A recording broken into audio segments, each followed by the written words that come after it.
Hey, what's up, gang? It's Adam from the Commander Smiths, and this is our first final spotlight. I know I'm late, Wrench. I had some technical issues, but this is our final spotlight of a deck. We haven't done this before. We've been trying to... This was the ultimate plan, to go over the deck after it was all done. But we're making so many decks all the time that we end up going to the next deck. But I finally get to play this button. We haven't played this since we used to do deck techs on the podcast, but it is a spotlight deck. A spotlight deck. And what I'll be going through really quick today, I'm going to kind of run through it fast, hopefully, trying to keep this under a shorter amount of time.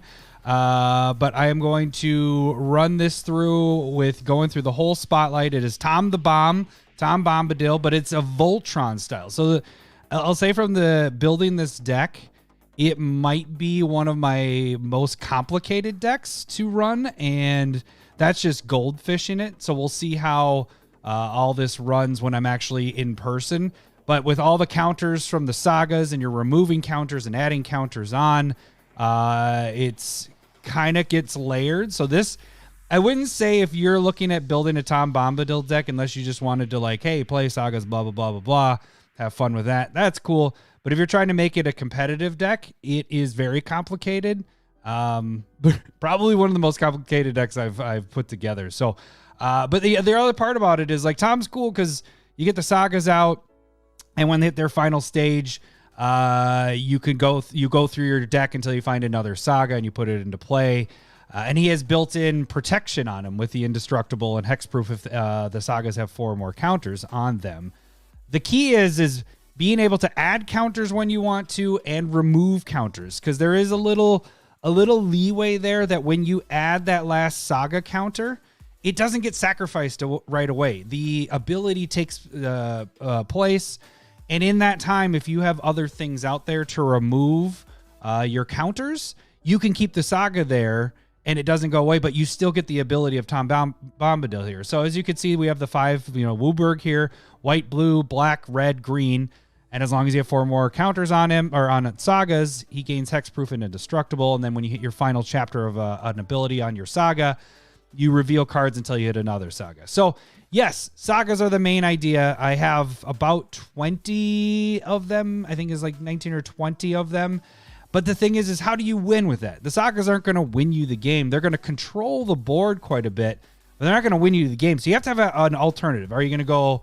the enchantments that add meat force, adding creatures to the board and killing people? Or what I went with is a little mix of both. I have a few of those cards, the main guys, but I went with the Voltron style. So it's not a crap ton of Voltron, but there's enough that you're drawing so much, because it's your typical Enchantress deck, that you're going to hit one of those pieces eventually when you have enough of your sagas out. So basically the sagas are controlling the board until you hit that piece. Tom's protected, you're protected, you get through and you kill Voltron style. So, all right, let's get to it really quick here. We're going to just run through the deck of how we have this all. So there we go. We got Tom right there. So we'll start with the auras. So that is the point of the deck, right? This is the reason why this deck, this is your kind of your game winners, but it's the secondary, what am I trying to say there? Your secondary win con kind of thing. Actually, let me pull up our cards here, the blueprint stuff, so you can kind of see what stuff is based on there. So, all right, so the auras that we have here, we have 4 of them that are adding to Tom to get him big enough to alpha strike, kill a person in one swing. And then we have 4 of them that are giving evasion so that people can't block him. So we have all that glitters. 1+1 for each artifact or enchantment you control, so that gets really, really big. Ancestral Mass does the same thing, but at a kind of a bigger clip, but doesn't include artifacts. As you can see at the bottom, we only have 3 artifacts in this deck, so all that glitters is really hitting just your artifact or your enchantments in this. And then the other one that gives the boost, I was counting Eldrazi Conscription. So this one's kind of an interesting... I haven't been able to play this in the deck, and so I'm kind of excited to get this. You get worried with stuff like this when you don't have protection for your creature, but the cool thing is Tom has built-in protection, so that's the nice thing there. So we got 1, 2, 3, and then the ethereal armor. So this one also gets 1+1 for each enchantment you control, and gives it first strike. So those are your four boosters right there. Now we have our evasion stuff. Aqueous form, spirit mantle, steal the godhead, and unquestioned authority. So all these protection from creatures means they won't be able to block it. This one's just can't be blocked, and you get a scry. This one replaces itself, which is nice. You get a draw on that.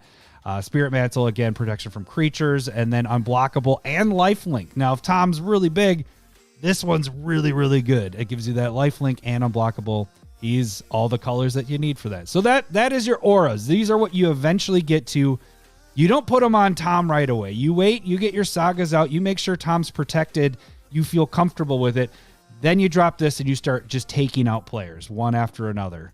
Because then you're building up your sagas and everything. And so when you put it on there, it should almost be a one-turn kill on that. All right, so then we get into our counter manipulation. This is what I kind of talked about. Removing counters, adding counters. So we have, how many proliferate? We have 3 proliferating abilities. And then I have almost every single, like, removing counters that are good in this. So there's another one. Actually, you can check out the deck list below.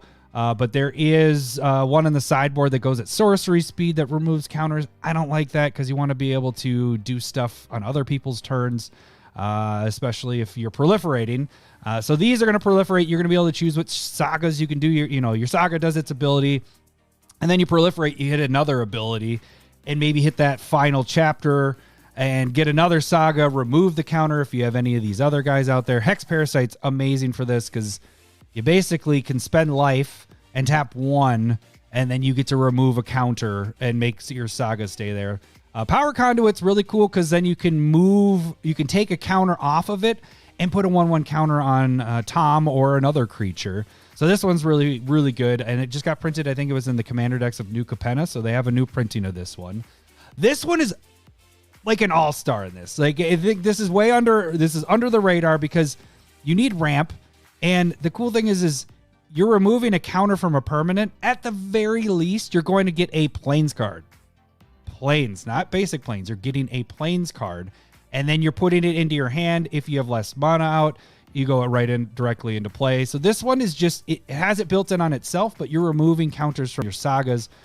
It's just a really good card. The thing that Hex Parasite stands out with is that you can do this to multiple sagas. So if you have 3 sagas that are about to all go away, you can pay 2 life, pay 2 life, pay 2 life, 1/1/1/1/1, remove each of those counters so they each don't leave the battlefield. These are only a one-time thing, during your turn or one turn cycle. Same with Thrall Parasite.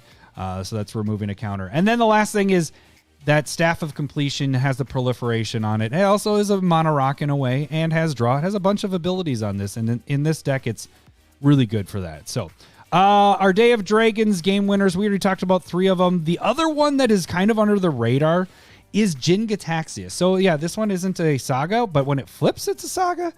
The thing is I'm casting tons of non-creature spells. They're typically over 3, so I'm getting at least a draw out of that. It has protection built in, and a lot of times my hand gets out of control. I got to give myself this. It gets out of control big where I'm having to discard so many cards. Oh, good for you. So it's really easy, actually, if you build a deck that is built on draw. Enchantress style decks do that a lot. So this is easy to hit that flip. You flip it over as soon as you have, 7 cards in your hand? 7 cards in your hand, 7 or more cards in your hand, then you flip it. Then you draw that many more cards. So you're at least drawing 7 more cards. You have no maximum hand size as long as it's flipped this way.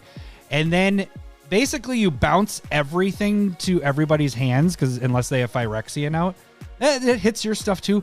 But the key on the next one is then you cast any number of spells without paying their mana cost. So everything you just bounce to your hand now comes back out. And if you have those draw synergies out, you have your enchantresses out, you're drawing off of that. And this on the 3rd saga part, and if you're hitting proliferation, you can do it quicker, is just a game winner. Like, then you just get everything out and everybody still has their stuff back in hand. So this is really great. In the testing I've done, I've probably play tested this deck at least probably 30 or 40 times. And that's just play testing. It hasn't made it out in the wild yet. So we'll see how that all goes when we get there. All right, let's get into some of our draw. We have 18. You can kind of see by the card there that we fit in that upper part of the where we like to be in our blueprint stuff. But a little bit more expensive card, but we have the enchantresses. So we got boom, 1, 2, 3, 4, 5, 6, 7, 8 enchantresses out here. The ones that are really good that stand out more than the others are like Eidolon of Blossoms, because it's whenever this or another enchantment enters the battlefield. We like the ETBs because there's a lot of cards like Fable the Mirror Breaker. This exiles when it hits that third ability there, as you can see, it exile the saga, then return it to the battlefield. When you return it, it's returned as an enchantment. So you get also the draw effect off of this. So this is this one's a really solid one for that. I think the champion is also, whenever it enters the battlefield. So we got 1, 2, I think 2 of them. I thought there was 3. That one's a cast. That one's a cast trigger. So maybe it's the 2 that are cast triggers, everything else. So we got the 2 that are the ETBs, and then the others are the cast triggers. Still really good. This deck is full of enchantments. We're at 44 enchantments, so this is plenty to get your draw back. We'll get in. I won't hit the sagas but this is a draw. I'll hit the sagas when we get to the saga part, so I'll skip over those right now. But Black Market Connections is a must. You're drawing, you're getting treasure. Very good in this deck. We already talked about Jin Gataxias. Anything else in here that isn't? Oh, we'll talk about this guy, and this also fits in the recursion. But when this is on the battlefield, whenever one or more non-token creatures are returned to your hand, non-creature permanents, are returned to your hand, draw a card. This ability only triggers once. So you can't abuse this by just popping stuff back and forth or whatever. But the key to this is the white and the X. Return a land you control to your hand, owner's hand, and then return an artifact or enchantment with converted mana cost X or less from your graveyard to the battlefield. And you can only do this as a sorcery. So this is bringing back your sagas from the graveyard, any of your auras from the graveyards. This is a little bit of recursion built in for your late game stuff. But anytime you are bringing that land to your hand, you're also getting a draw off of that. So that's kind of the nice little bonus that you get with this. Okay, so that's it for all that stuff in the draw. We got all the sagas. We'll go over that when we get to the sagas. What I tried to do with the sagas I kept, because there is, if you look at the sideboard on the deck list, there is a list of all the other sagas you could be using. Not every single one. I just kind of, the ones that I thought were decent for this deck. There's a ton of sagas that are just garbage that you don't want to use, but those are the ones that you could probably insert here or there if you wanted to do some other things with the deck. Then we get into our bonuses. So this is where some of these other game winners could be in here. So for example, the new Calyx, very good in this deck. It's an enchantment as well. So when he enters, or another enchantment enters the battlefield, you get a 1/1 counter on any target creature. So you can put it on Tom, you can put it on Calyx. But when Calyx or an enchanted creature, so we're assuming Tom's going to be enchanted, deals combat damage to a player, you create a token copy that's a copy of a non-legendary enchantment you control. So you could do it as an aura and attach it to another creature, or you could do it as more sagas or more of whatever draw stuff. So, and it's Calyx also does it, and another enchanted creature. So potentially you're hitting 2. You're getting 2 more sagas that hit the battlefield, and they're just token copies of those enchantments. So this is a really solid card. That's why it's kind of a higher price, because it does go in almost every Enchantress type deck, especially a Voltron style, because then you're able to attack with not just Calyx, you're attacking with other things. Estrid's pretty sweet because you have it enter the battlefield, and you have it copy any of your enchantment, except it gains at the beginning of your upkeep. You may exile it, and then you do return to the battlefield. So you can get the effects if you have the ETB drawing mechanics, or if your saga's about to die, you're about to hit that third saga, you have no way of taking counters off. You can have it leave and come back, and then start the saga cycle over, or pick another saga that's in the range there. So this is a really solid card for 3. It's a really good enchantment. And you could actually technically have it come in as an aura if you wanted to as well.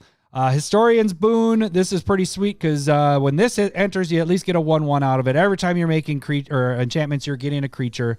And then when you're hitting your final saga, chapter of the saga, you get a 4/4 Sarah Angel. So a 4/4 Angel with flying and vigilance. So that's another kind of a side note. It kind of fits in with the Sigil of the Empty Throne. That's your typical Enchantress style other way of winning. So we have 2 other ways of winning that isn't just Tom Bombadil, and I would actually consider Calyx in there as well. You could pump Calyx up with all the enchantments that you're casting and all that. So these are pretty solid to add to your base. So you're not just focused on Tom, attacking, blocking, and all that stuff. That's the problem with Voltron decks, is you can get in trouble where you're attacking and then you get hit with the crackback. Well, if you have a bunch of these other things out that are getting bigger, and so you can see we have 21 creatures in here. It isn't like a creature-less deck.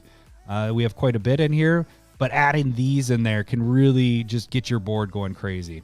Then we get into our protection package. There's only 7 of them in here, and really what I did here was I wanted to focus on the permanent style, because Tom can be indestructible and hexproof when your sagas are out there, but they can pick off your sagas to make it so they can go after Tom. So I have, Boros Charm, so it's permanence you control, gain indestructible. Heroic Intervention, permanence you control, gain indestructible and hexproof.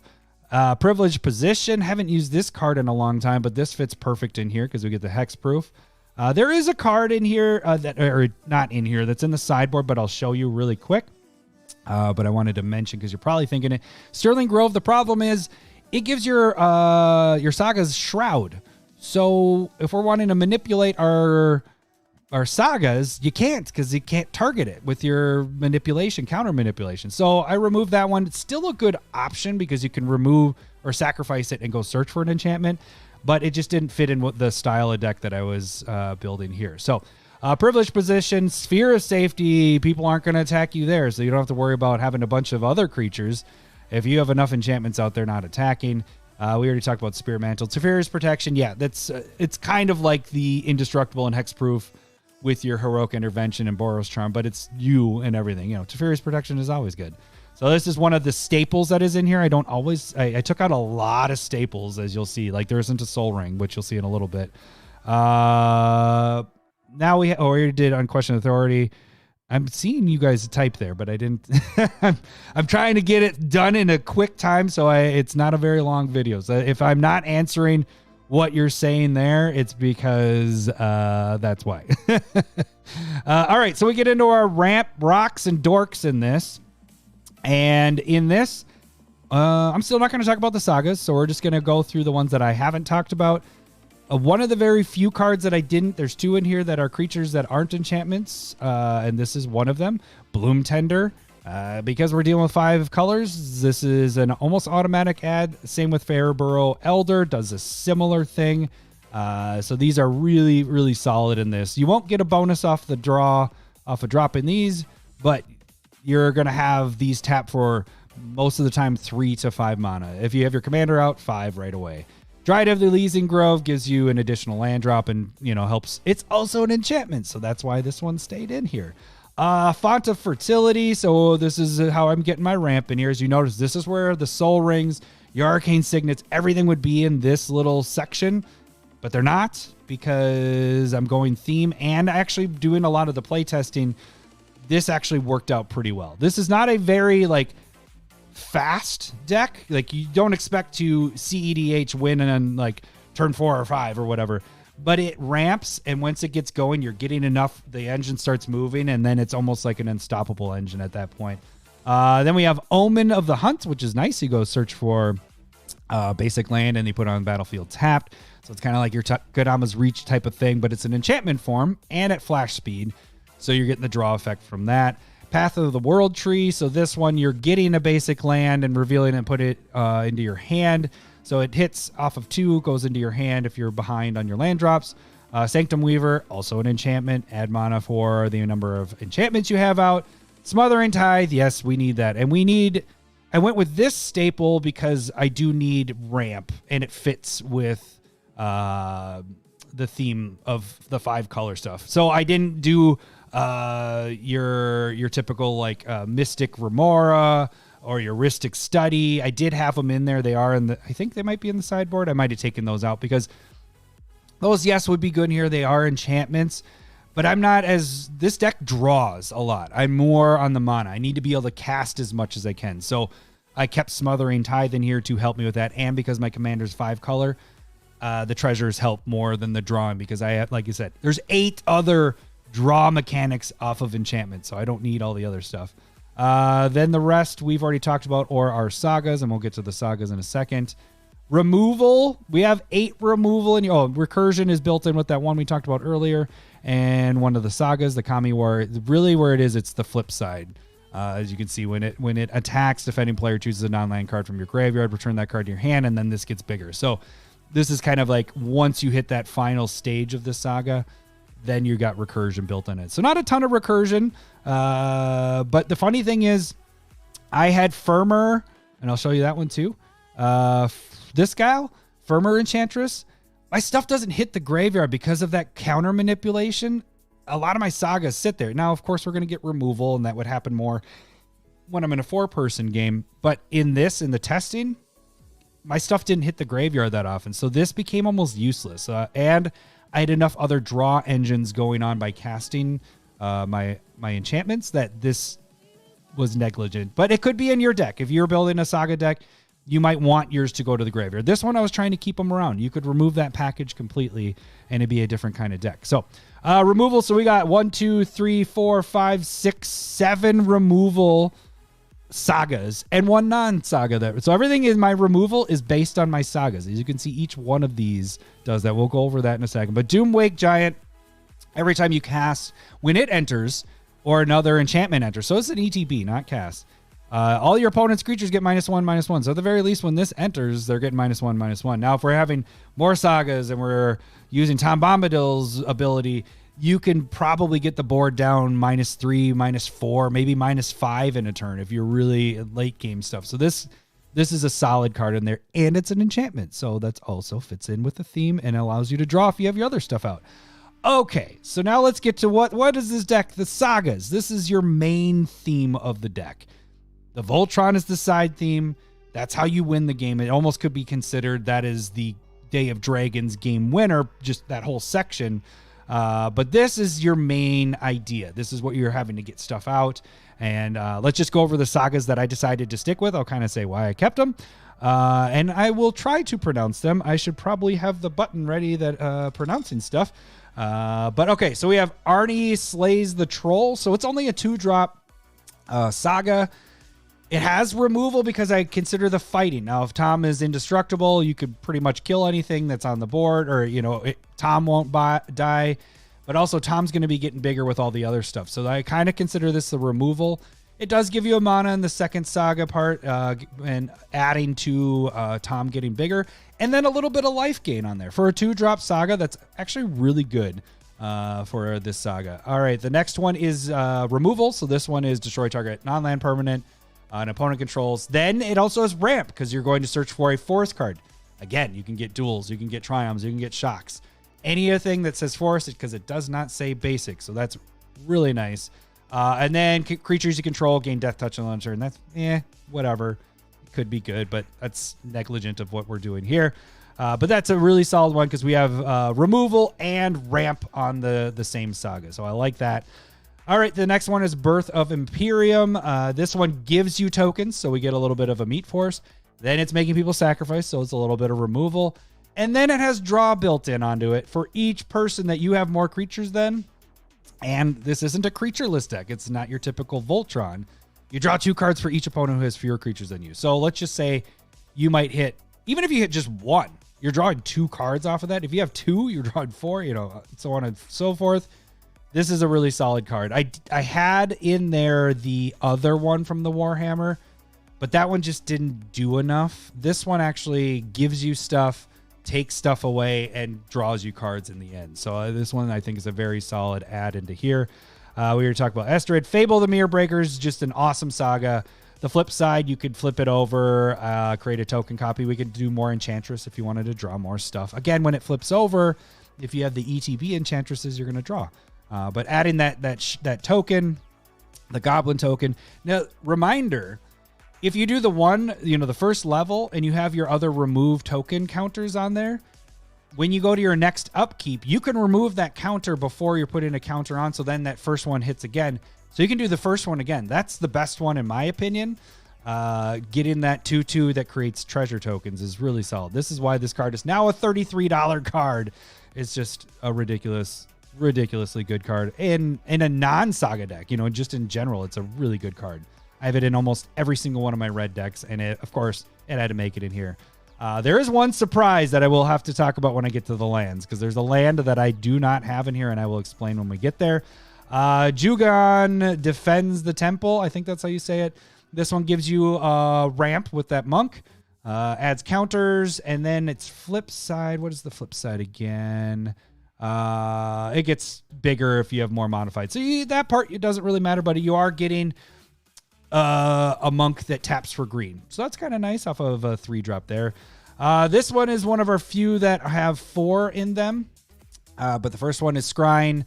Next one's choosing the name. Then you draw 2 cards if you cast that spell that next turn.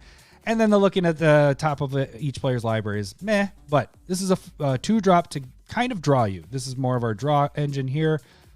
This one could be added. Actually, I might add that right now as we're speaking here. It is also a Day of Dragons game winner because it does the similar thing to the ones that are up there. So a target creature gets 1/1 for each artifact and enchantment you control.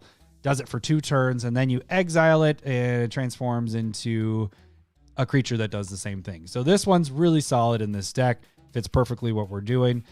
This one's our big mass removal. So you put, if Tom is already, indestructible, you put a 1/1 counter on something else that could die in the next turn. Then you destroy all non-artifact creatures. So this is a good way to get rid of everything off the board and just have Tom and maybe a friend as that can take down the rest of the table. And then you get rid of everybody's graveyards is the final saga. So that one's, all 3 of those are solid hits. Showdown of Scallids, exile 4 cards. And I've gone over kind of a lot of this in the deck tech stuff, so I won't go too far with it. I'm just going to go really quick. You get the 4 cards. It's kind of a draw advantage with this one, so this one's pretty solid. Song of Frailes adds to your creatures being able to tap, so that helps a lot. And then you can do the last one where it gives you the indestructible and vigilance and all that. This one's fun because you get the 2 Power Stone tokens, which are, to tap to give you colorless mana sacrifice. But the second one is basically goading two players to attack each other. So you're forcing the 2 to attack each other. So this one's fun, especially if you can keep removing the counters and make them attack each other each time, because then they're open, you're able to attack them. This one is really, really solid in this deck. Now we get into some read aheads. I think we have 4 read aheads. So this is the first one. What read ahead is, it comes in and you can choose one of the 3 levels. Here's a tutor, but it's built in with the theme of this. You most likely when this one hits, you're doing the second one right away. Also because you're getting 2 counters on it. When I've done a lot of play testing, it's a lot of, you have 2 sagas out and you're trying to get them at that 2 spot. And then the next turn they hit the 3rd saga, you save one of them if you can, and the other one you let go, and it cycles through to get you another saga. So they kind of keeps Tom protected, because the nice thing is it gets Tom, or it gets the saga, and typically you have your 4 counters still out there. So this one, you go search for any enchantment or any card really. If you're land short, you can go get that and put it in your hand for 3 life. That's pretty solid. And then the last one's recursion off of that, bringing a creature from a graveyard onto the battlefield so you can take somebody else's. The Elder Dragon War, this is kind of a little bit of lower creature removal.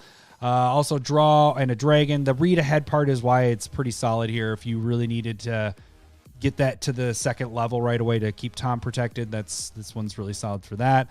The Eldest Reborn, removal and discarding. Nice on there. And then recursion, kind of. You're bringing back a creature from, or planeswalker from other people's graveyards.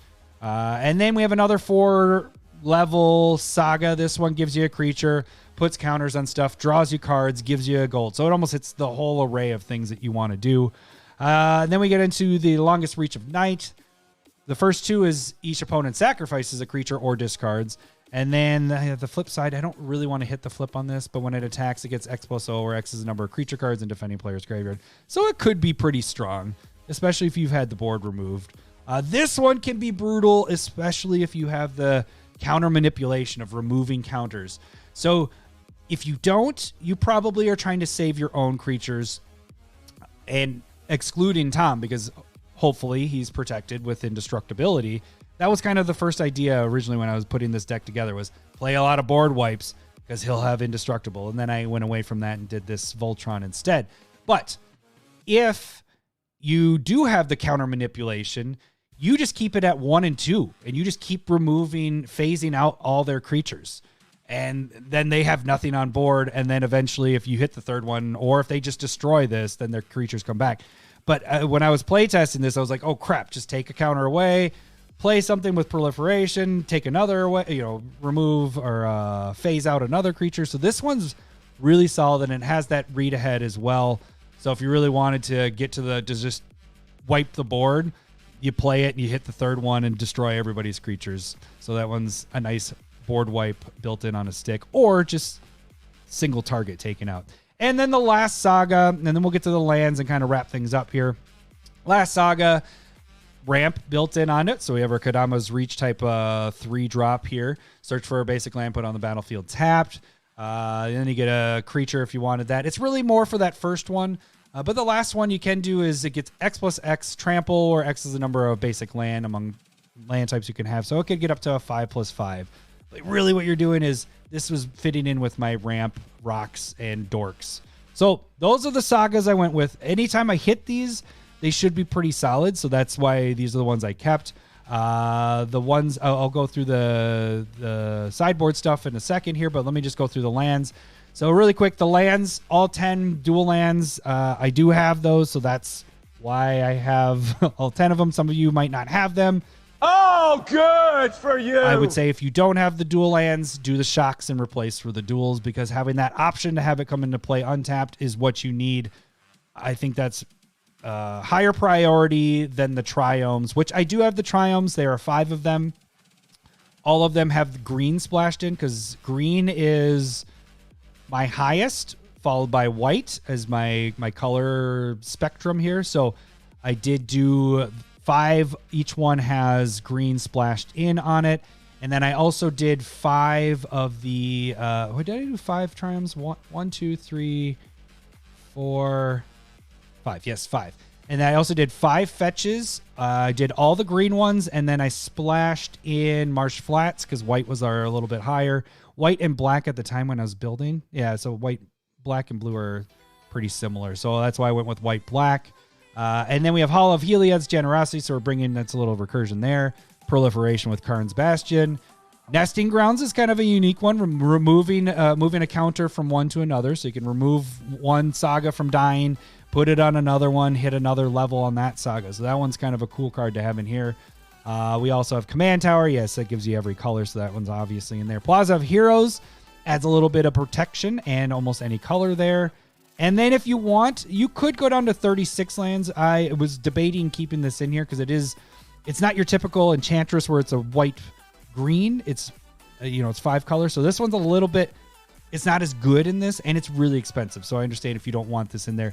This could be removed completely and just replace it with either another Triome or another Fetch, whatever you want there. Or you go down to 36 because you got enough ramp and rocks and all that stuff. But if you do have this card, it is a good add to give you a lot of mana.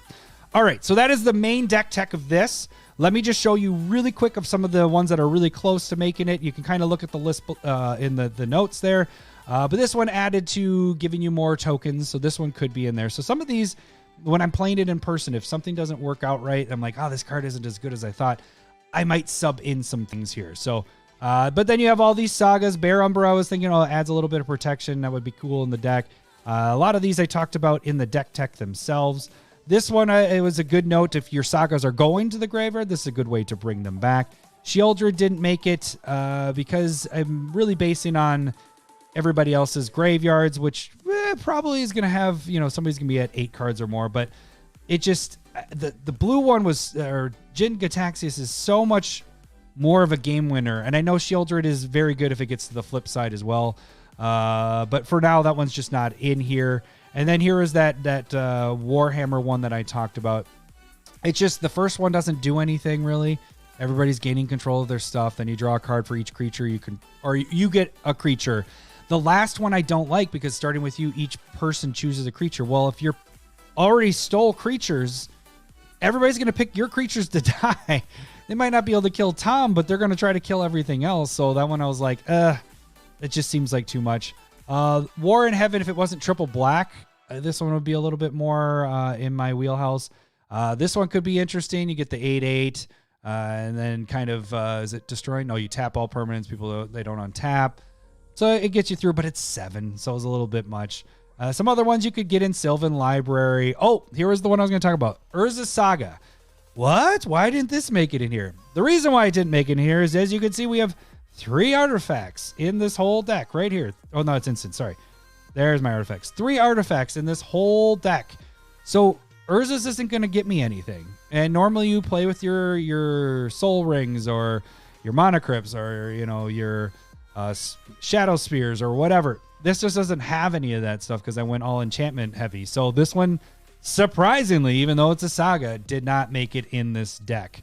And then another couple of cool cards to note is Tuvasa. It gets 1+1 for each enchantment you control. So that one could make it in there. The reason I cut it is it's your first enchantment spell. You draw a card. So if you're casting multiples, I was like, well, this one doesn't really give you as big of an advantage. The advantage of it is she's really big with all your enchantments out. So this one is close to coming back.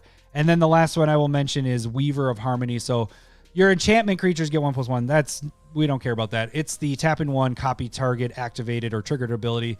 So you can do your sagas multiple times. And this one's an enchantment. So this one's kind of borderline. It could make it into the deck if things are underperforming in the other parts of the deck. So, okay. So that was it. That's the deck tech. That is Tom the Bomb Voltron. I hope you guys enjoyed the video. If you want to see how the deck tech went when we went through, there was 100. That's why it says 101, by the way. It says it's not 100. Is one of these lands could get cut. I probably would play this one as a 36. So, but that's why it's the 101. But yeah, if you want to check out the other video of how I cut things down, I got it down to 120 cards from, it was at almost 200. You can check that out, see how I kind of go through that. That's like a 2-hour plus video. But that's the nuts and bolts of this one. Probably when the Lord of the Rings set comes out, we'll get more tools. So then I'll have to adjust things with that. But for now, before that set actually comes out, this is what we're working with. And I can't wait to see this in the wild. So if you guys like this video, make sure to give it a like and make sure to follow Commander Smiths. That should do it. I'll see you guys later. Bye. Shake up.